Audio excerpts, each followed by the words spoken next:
నేపాల్లో ఉద్రిక్త పరిస్థితుల కారణంగా అక్కడ చిక్కుకుపోయిన తెలుగు వారిని రక్షించేందుకు ఏపీ ప్రభుత్వం నడుం బిగించింది. దీనికోసం ఆర్టీజీఎస్ లో మంత్రి నారా లోకేష్ భగీరథ ప్రయత్నం ప్రారంభించారు. ఏపీ భవన్, విదేశాంగ శాఖతో పాటు వివిధ జిల్లాల నుండి వెళ్లిన వారి వివరాలను తెప్పించారు. క్షణక్షణం మానిటర్ చేయడం ద్వారా ప్రతి ఒక్కరిని సురక్షితంగా తీసుకువచ్చేలా ప్రభుత్వం చర్యలు చేపట్టింది.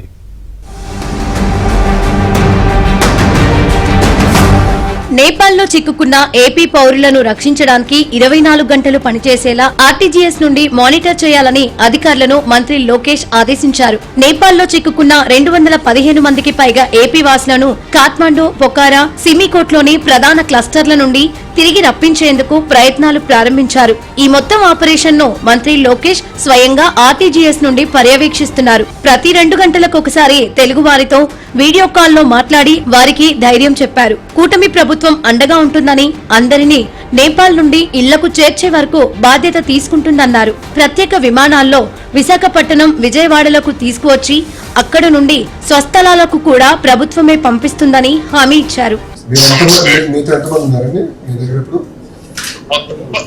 మంది అండి. అంటే టోటల్ 21 మిగిలినంతా యూస్ వెళ్తున్నారు. మేము 12 మంది మాత్రం వెనక్కి వస్తున్నాం. ఇండియా వచ్చిన తర్వాత వెళ్తాం. సో వాళ్ళే ఓకే ఫేర్. సో మీరు okay. So 12 will come this way, 9 will go from అటు నుంచి వెళ్తారా?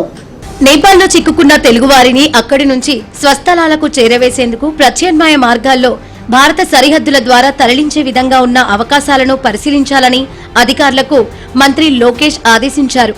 సచివాలయంలోని real time governance society control room నుండి లోకేష్ ఢిల్లీలోని ఏపీ భవన్, విదేశాంగ మంత్రిత్వ శాఖ, పౌర విమానయాన అధికారులతో మంత్రి లోకేష్ మాట్లాడుతున్నారు. ఇప్పటి వరకు అధికారిక లెక్కల ప్రకారం 215 మందికి పైగా ఏపీకి చెందిన వారు నేపాల్లో చిక్కుకున్నారని, వీరంతా పలు ప్రదేశాల్లో ఉన్నట్లు గుర్తించారు.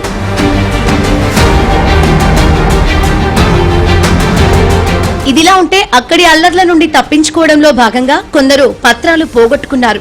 అలాంటి వారికి తాత్కాలిక పాస్పోర్టులు జారీ చేయించేందుకు కృషి చేస్తామని మంత్రి హామీ ఇచ్చారు. అవసరమైతే లక్నో, వారణాసి ద్వారా సరిహద్దు క్రాసింగ్లను ఉపయోగించడం వంటి పరిస్థితికి సిద్ధంగా ఉండాలని అధికారులకు ఆదేశాలు ఇచ్చారు. ప్రతి పౌరుడిని రాష్ట్రానికి సురక్షితంగా తీసుకురావడంతో పాటు జిల్లా కలెక్టర్ల సమన్వయంతో సురక్షితంగా వారి జిల్లాలకు తిరిగి పంపాలని ముఖ్యమంత్రి చంద్రబాబు నాయుడు ఆదేశించారని లోకేష్ తెలిపారు.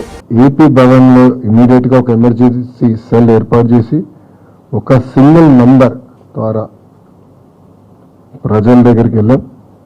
ఎవరైతే ఆ నంబర్కి ఫోన్ చేశారో ఒక ట్రాకర్ మెయింటైన్ చేసి ప్రతి 2 గంటలు ఒకసారి వాళ్ళ పరిస్థితులు ఏంటి, ఫుడ్ కానీ, వాటర్ కానీ, పవర్ కానీ అన్నీ ఉన్నాయా లేవా, ఏమైనా చేసేది ఉందని కూడా రియల్ టైం తెలుసుకుంటాం జరిగింది. ప్రధానంగా కఠ్మండు నుంచి రేపు ఆంధ్రుల్ని తిరిగి తీసుకొచ్చేదానికి రేపు మధ్యాహ్నం ఒక ఫ్లైట్ ప్రత్యేక ఆంధ్ర రాష్ట్రం ఏర్పాటు చేసిన ఫ్లైట్ కఠ్మండులో ల్యాండ్ అయ్యి ఆంధ్రులందరినీ అక్కడ నుంచి తీసుకొచ్చి first halt Visakhapatnam, second halt కడపలో చేస్తాం జరుగుతుంది. మళ్ళీ రేపు పొద్దున మేము 10ంటికి అందరం ఇక్కడ అసెంబ్లీ అవుతున్నాం రియల్ టైమ్ గవర్నెన్స్ సెంటర్లో. రేపు 10 నుంచి కంటిన్యూస్గా మానిటర్ చేసి ప్రతి ఆంధ్రుడు తిరిగి వచ్చే వరకు మేము అందరం పనిచేస్తాం. ఇదిలా ఉంటే ఆపరేషన్ ప్రారంభించిన కొన్ని గంటల్లోనే 212 మందికి పైగా తెలుగు పౌరుల స్వస్థలాలను గుర్తించారు. చిక్కుకుపోయిన వారిలో కడప, నంద్యాల, మదనపల్లె, తిరుపతి, విజయనగరం, విశాఖపట్నం, గుంటూరు, కర్నూలుకు చెందిన వ్యక్తులు ఉన్నారు. వారిని విశాఖకు తిరిగి తీసుకురావడానికి 220 సీట్ల విమానం ఏర్పాటుకు చర్యలు ఇప్పటికే తీసుకున్నారు. మరోవైపు జనసేన పార్టీ నుండి డిప్యూటీ సీఎం పవన్ ఆదేశాలతో మంత్రి దుర్గేష్ ఆర్టీజీఎస్ కు వచ్చి పరిస్థితిని పర్యవేక్షించారు.